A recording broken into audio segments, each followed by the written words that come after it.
Hey guys, welcome back to Read Aloud with Miss Rafferty. I hope you all had an awesome Easter weekend. I'm sorry I'm late to posting this today, but my family and I had so much fun this weekend, and so I was not able to get to this. However, here we are now. We're going to read 3 chapters in Charlotte's Web today, so we can go ahead and get through this book and we can start another one. I'm going to let y'all vote on the next one, so hopefully can give you some good options. All right. We are on chapter 13 in Charlotte's Web. Charlotte is in the process of trying to save Wilbur from being killed at Christmas for the Christmas pig. Far into the night, while the other creatures slept, Charlotte worked on her web. First, she ripped out a few of the orb lines near the center. She left the radial lines alone, as they were needed for support. As she worked, her 8 legs were a great help to her. So were her teeth. She loved to weave, and she was an expert at it. When she was finished ripping things out, her web looked something like this. You can see it. A spider can produce several kinds of threads. She uses a dry, tough thread for foundation lines, and she uses a sticky thread for snare lines, the ones that catch and hold insects. Charlotte decided to use her dry thread for writing the new message. If I wrote the word terrific with sticky thread, she thought, every bug that comes along will get stuck in it and spoil the effect. Now, let's see. The first letter is T. Charlotte climbed to the point at the top left-hand side of the web. Swinging her spinnerets into position, she attached her thread and then dropped down. As she dropped, her spinning tubes went into action and she let out her thread. At the bottom, she attached the thread. This formed the upright part of the T. Charlotte was not satisfied, however. She climbed up and made another attachment right next to the first. Then she carried the line down so that she had a double line instead of a single line. It will show up better if I make the whole thing with double lines. She climbed back up, moved about an inch to the left, touched her spinnerets to the web, and then carried a line across to the right, forming the top of the T. She repeated this, making it double. Her 8 legs were very busy helping. Now for the E! Charlotte got so interested in her work, she began to talk to herself, as though to cheer herself on. If you had been sitting quietly in the barn cellar that evening, you would have heard something like this. Now for the R, up we go, attach, descend, pay out line, whoa, attach, good, up you go, repeat, attach, descend, pay out line, whoa girls, steady now, attach, climb, attach, over to the right, pay out line, attach. Now right and down and swing that loop and around and around. Now into the left. Attach, climb, repeat. Okay. Easy to keep those lines together. Now, then and out, down for the leg of the R. Pay out line, whoa, attach, ascend, repeat. Good girl. And so, talking to herself, the spider worked at her difficult task. When it was complete, she felt hungry. She ate a small bug that she had been saving. Then she slept. Next morning, Wilbur arose and stood beneath the web. He breathed the morning air into his lungs. Drops of dew catching the sun made the web stand out clearly. When Lurvy arrived with breakfast, there was the handsome pig, and over him, woven neatly in block letters, was the word terrific. Another miracle. Here's a picture. Lurvy rushed and called Mr. Zuckerman. Mr. Zuckerman rushed and called Mrs. Zuckerman. Mrs. Zuckerman ran to the phone and called the Arables. The Arables climbed into their truck and hurried over. Everybody stood at the pig pen and stared at the web and read the word over and over, while Wilbur, who really felt terrific, stood quietly swelling out his chest and swinging his snout from side to side. Terrific, breathed Zuckerman in joyful admiration. Edith, you better phone the reporter on the Weekly Chronicle and tell him what has happened. He will want to know about this. He may want to bring a photographer. There isn't a pig in the whole state that is as terrific as our pig. The news spread. People who had journeyed to see Wilbur when he was some pig came back again to see him now that he was terrific. That afternoon, when Mr. Zuckerman went to milk the cows and clean out the tie-ups, he was still thinking about what a wondrous pig he owned. Lurvy, he called, there is to be no more cow manure thrown into that pig pen. I have a terrific pig. I want that pig to have clean, bright straw every day for his bedding. Understand? Yes, sir, said Lurvy. Furthermore, said Mr. Zuckerman, I want you to start building a crate for Wilbur. I have decided to take the pig to the county fair on September 6th. Make the crate large and paint it green with gold letters." "What will the letters say?" asked Lurvy. "They should say, 'Zuckerman's Famous Pig.'" Lurvy picked up a pitchfork and walked away to get some clean straw. Having such an important pig was going to mean plenty of extra work. He could see that. Below the apple orchard at the end of the path was the dump where Mr. Zuckerman threw all sorts of trash and stuff that nobody wanted anymore. Here, in a small clearing hidden by young elders and wild raspberry bushes, was an astonishing pile of old bottles and empty tin cans, and dirty rags and bits of metal and broken bottles and broken hinges and broken springs and dead batteries and last month's magazines and old discarded dish mops and tattered overalls and rusty spikes and leaky pails and forgotten stoppers and useless junk of all kinds, including a wrong-sized crank for a broken ice cream freezer. Templeton knew the dump and liked it. There were good hiding places there, excellent cover for a rat, and there was usually a tin can with food still clinging to the inside. Templeton was down there now, rummaging around. When he returned to the barn, he carried inside in his mouth an advertisement he had torn from a crumpled magazine. "How's this?" he asked, showing the ad to Charlotte. "It says crunchy. Crunchy would be a good word to write in your web." "Just the wrong idea," replied Charlotte. "Couldn't be worse. We don't want Zuckerman to think Wilbur is crunchy. He might start thinking about crisp, crunchy bacon and tasty ham. That would put ideas into his head. We must advertise Wilbur's noble qualities, not his tastiness. Go get another word, please, Templeton." The rat looked disgusted, but he sneaked away to the dump and was back in a while with a strip of cotton cloth. "How's this?" he asked. "It's a label off an old shirt." Charlotte examined the label. It said, "Pre-shrunk." "I'm sorry, Templeton," she said, "but pre-shrunk is out of the question. We want Zuckerman to think Wilbur is nicely filled out, not all shrunk up. I'll have to ask you to try again." "What do you think I am, a messenger boy?" grumbled the rat. "I'm not going to spend all my time chasing down to the dump after advertising material." "Just once more, please," said Charlotte. "I'll tell you what I'll do," said Templeton. "I know where there's a package of soap flakes in the woodshed. It has writing on it. I'll bring you a piece of the package." He climbed the rope that hung on the wall and disappeared through a hole in the ceiling. When he came back, he had a strip of blue and white cardboard in his teeth. "There," he said triumphantly. "How's that?" Charlotte read the words. "With new radiant action." "What does it mean?" asked Charlotte, who had never used any soap flakes in her life. "How should I know?" said Templeton. "You asked for words and I brought them. I suppose the next thing you'll want me to fetch is a dictionary."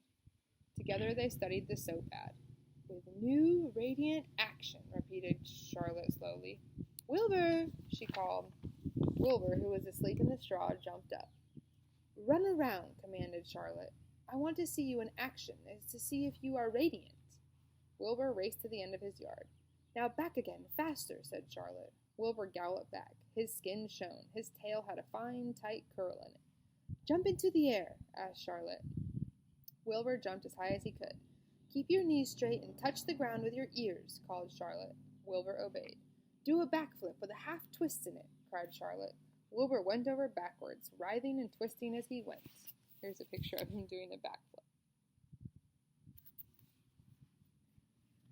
"Okay, Wilbur," said Charlotte, "you can go back to sleep." "Okay, Templeton, the soap ad will do, I guess. I'm not sure Wilbur's action is extremely radiant, but it's interesting." "Actually," said Wilbur, "I feel radiant." "Do you?" said Charlotte, looking at him with affection. "Well, you're a good little pig, and radiant you shall be. I'm in this thing pretty deep now. I might as well go to the limit." Tired from his romp, Wilbur lay down in the clean straw. He closed his eyes. The straw seemed scratchy, not as comfortable as the cow manure, which was always delightfully soft to lie in. So he pushed the straw to one side and stretched out in the manure. Wilbur sighed. It had been a busy day, his first day of being terrific. Dozens of people had visited his yard during the afternoon, and he had had to stand and pose, looking as terrific as he could. Now he was tired. Fern had arrived and seated herself quietly on her stool in the corner. "Tell me a story, Charlotte," said Wilbur as he lay waiting for sleep to come. "Tell me a story." So Charlotte, although she too was tired, did what Wilbur wanted. "Once upon a time," she began, I had a beautiful cousin who managed to build her web across a small stream. One day a tiny fish leapt into the air and got tangled in the web. My cousin was very much surprised, of course. The fish was thrashing wildly. My cousin hardly dared tackle it, but she did. She swooped down and threw great masses of wrapping material around the fish and fought bravely to capture it. Did she succeed? Asked Wilbur. It was a never to be forgotten battle, said Charlotte. There was the fish, caught only by one fin, and its tail wildly thrashing and shining in the sun. There was the web, sagging dangerously under the weight of the fish. How much did the fish weigh? Asked Wilbur eagerly. I don't know, said Charlotte. There was my cousin, slipping in, dodging out, beaten mercilessly over the head by the wildly thrashing fish, dancing in, dancing out, throwing her threads and fighting hard. First she threw a left around the tail. The fish lashed back. Then a left to the tail and a right to the midsection. The fish lashed back. Then she dodged to one side and threw a right and another right to the fin. Then a hard left to the head while the web swayed and stretched. Then what happened? Asked Wilbur. Nothing, said Charlotte. The fish lost the fight. My cousin wrapped it up so tight it couldn't budge. Then what happened? Asked Wilbur. Nothing, said Charlotte. My cousin kept the fish for a while, and then, when she got ready and good, she ate it. Tell me another story, begged Wilbur. So Charlotte told him about another cousin of hers who was an aeronaut. What is an aeronaut? Asked Wilbur. A balloonist, said Charlotte. My cousin used to stand on her head and let out enough thread to form a balloon. Then she'd let go and be lifted into the air and carried upward on the warm wind. Is that true? Asked Wilbur, or are you just making it up? It's true, replied Charlotte. I have some very remarkable cousins. And now, Wilbur, it's time you went to sleep. Sing something, begged Wilbur, closing his eyes. So Charlotte sang a lullaby, while crickets chirped in the grass and the barn grew dark.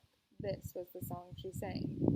Sleep, sleep, my love, my only, deep, deep in the dung and the dark. Be not free, be not afraid, and be not lonely. This is the hour when frogs and thrushes praise the world from the woods and the rushes. Rest from care, my one and only, deep in the dung and the dark. But Wilbur was already asleep. When the song ended, Fern got up and went home. Chapter 14. Dr. Dorian. The next day was Saturday. Fern stood at the kitchen sink drying the breakfast dishes as her mother washed them.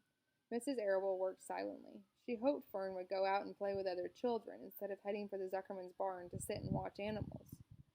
Charlotte is the best storyteller I've ever heard, said Fern, poking her dish towel into a cereal bowl.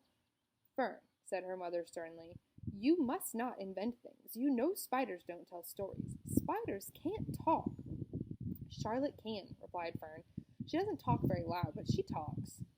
What kind of story did she tell? Asked Miss Arable. Well, began Fern, she told us about a cousin of hers who caught a fish in her web. Don't you think that's fascinating? Fern, dear, how would a fish get into a spider's web? Said Miss Arable. You know it couldn't happen. You're making this up. Oh, it happened all right, replied Fern. Charlotte never fibs. This cousin of hers built a web across a stream. One day she was hanging around on the web, and a tiny fish leapt into the air and got tangled in the web. The fish was caught by one fin. Mother, its tail was widely thrashing and shining in the sun. Can't you see the web sagging dangerously under the weight of the fish? Charlotte's cousin kept slipping in, dodging out, and she was beaten mercilessly over the head by the wildly thrashing fish, dancing in, dancing out, throwing. Fern, snapped her mother. Stop it. Stop inventing these wild tales. I'm not inventing, said Fern. I'm just telling you the facts. What finally happened? Asked her mother, whose curiosity began to get the better of her. Charlotte's cousin won. She wrapped the fish up, then she ate him when she got good and ready. Spiders have to eat, the same as the rest of us. Yes, I suppose they do, said Miss Arable vaguely. Charlotte has another cousin who is a balloonist. She stands on her head, lets out a lot of line, and is carried aloft on the wind. Mother, wouldn't you simply love to do that? Yes, I would, come to think of it, replied Mrs. Arable. But Fern, darling, I wish you would play outdoors instead of going to Uncle Homer's barn. Find some of your playmates and do something nice outdoors. You're spending too much time in that barn. It isn't good for you to be alone so much." "Alone?" said Fern. "Alone? My best friends are in the barn cellar. It is a very sociable place, not at all lonely." Fern disappeared after a while, walking down the road toward Zuckerman's. Her mother dusted the sitting room. As she worked, she kept thinking about Fern. It didn't seem natural for a little girl to be so interested in animals. Finally, Mrs. Arable made up her mind. She would pay a call on old Dr. Dorian and ask his advice. She got in the car and drove to his office in the village. Dr. Dorian had a thick beard. He was glad to see Mrs. Arable and gave her a comfortable chair. "It's about Fern," she explained. "Fern spends an entirely too much time in the Zuckerman's barn. It doesn't seem normal. She sits on a milk stool in a corner of the barn cellar near the pig pen and watches animals hour after hour. She just sits and listens." Dr. Dorian leaned back and closed his eyes. "How enchanting," he said. "It must be real nice and quiet down there. Homer has some sheep, hasn't he?" "Yes," said Mrs. Arable, "but it all started with that pig we let Fern raise on a bottle. She calls him Wilbur. Homer bought the pig, and ever since it left our place, Fern has been going to her uncle's to be near it." "I've been hearing things about that pig," said Dr. Dorian, opening his eyes. "They say he's quite a pig." "Have you heard about the words that appeared in the spider's web?" asked Mrs. Arable nervously. "Yes," replied the doctor. "Well, do you understand it?" asked Mrs. Arable. "Understand what?" "Do you understand how there could be any writing in a spider's web?" "Oh, no," said Dr. Dorian. "I don't understand it. For that matter, I don't understand how a spider learned to spin a web in the first place. When the words appeared, everyone said they were a miracle, but nobody pointed out that the web itself is a miracle." "What's miraculous about a spider's web?" said Mrs. Arable. "I don't see why you say a web is a miracle. It's just a web." "Ever try to spin one?" asked Dr. Dorian. Mrs. Arable shifted uneasily in her chair. "No," she replied, "but I can crochet a doily and I can knit a sock." "Sure," said the doctor, "but somebody taught you, didn't they?" "My mother taught me." "Well, who taught a spider? A young spider knows how to spin a web without any instructions from anybody. Don't you regard that as a miracle?" "I suppose so," said Mrs. Arable. "I never looked at it that way before. Still, I don't understand how those words got into the web. I don't understand it, and I don't like what I can't understand." "None of us do," said Dr. Dorian, sighing. "I'm a doctor. Doctors are supposed to understand everything. But I don't understand everything, and I don't intend to let it worry me." Mrs. Arable fidgeted. Fern says the animals talk to each other. Dr. Dorian, do you believe animals talk?" "I never heard one say anything," he replied, "but that proves nothing. It is quite possible that an animal has spoken civilly to me that I didn't catch the remark because I wasn't paying attention. Children pay better attention than grown-ups. If Fern says that the animals in Zuckerman's barn talk, I'm quite ready to believe her. Perhaps if people talked less, animals would talk more. People are incessant talkers. I can give you my word on that." "Well, I feel better about Fern," said Mrs. Arable. "You don't think I need to worry about her?" "Does she look well?" asked the doctor. "Oh, yes." "Appetite good?" "Oh, yes, she's always hungry." "Sleep well at night?" "Oh, yes." "Then don't worry," said the doctor. "Do you think she'll ever start thinking about something besides pigs and sheep and geese and spiders?" "How old is Fern?" "She's 8." "Well," said Dr. Dorian, "I think she will always love animals, but I doubt that she spends her entire life in Homer Zuckerman's barn cellar. How about boys? Does she know any boys?" "She knows Henry Fussy," said Mrs. Arable brightly. Dr. Dorian closed his eyes and again went into a deep thought. "Henry Fussy," he mumbled. Remarkable. Well, I don't think you have anything to worry about. Let Fern associate with her friends in the barn if she wants to. I would say offhand that spiders and pigs were fully as interesting as Henry Fussy. Yet I predict that the day will come when even Henry will drop some chance remark that catches Fern's attention. It's amazing how children can change from year to year. "How's Avery?" he asked, opening his eyes wide. "Oh, Avery," chuckled Miss Arable. "Avery is always fine. Of course, he gets into poison ivy and gets stung by wasps and bees and brings frogs and snakes home and breaks everything he lays his hands on. He's fine." "Good," said the doctor. Mrs. Arable said goodbye and thanked Dr. Dorian very much for his advice. She felt greatly relieved. Chapter 15. The Crickets. The crickets sang in the grasses. They sang the song of summer's ending, a sad, momentous song. Summer is over and gone, they sang. Over and gone, over and gone. Summer is dying, dying. The crickets felt it was their duty to warn everybody that summertime cannot last forever. Even on the most beautiful days in the whole year, the days when summer is changing into fall, the crickets spread the rumor of sadness and change. Everybody heard the song of the crickets. Avery and Fern and Arable heard it as they walked the dusty road. They knew that school would soon begin again. The young geese heard it and knew that they would never be goslings again. Charlotte heard it and knew that she hadn't much time left. Mrs. Zuckerman, at work in the kitchen, heard the crickets, and a sadness came over her too. Another summer gone, she said. Lurvy, at work building a crate for Wilbur, heard the song and knew it was time to dig potatoes. Summer is gone, repeated the crickets. How many nights till the frost, sang the crickets. Goodbye, summer, goodbye, goodbye. The sheep heard the crickets, and they felt so uneasy they broke a hole in the pasture fence and wandered up into the field across the road. The gander discovered the hole and led his family through, and they walked to the orchard and ate the apples that were lying on the ground. A little maple tree in the swamp heard the crickets sing song and turned bright red with anxiety. Wilbur was now the center of attraction on the farm. Good food and regular hours were showing results. Wilbur was a pig any man would be proud of. One day more than 100 people came to stand at his yard and admire him. Charlotte had written the word radiant, and Wilbur really looked radiant as he stood in the golden sunlight. Ever since the spider had befriended him, he had done his best to live up to his reputation. When Charlotte said, "Some pig," Wilbur had tried hard to look like some pig.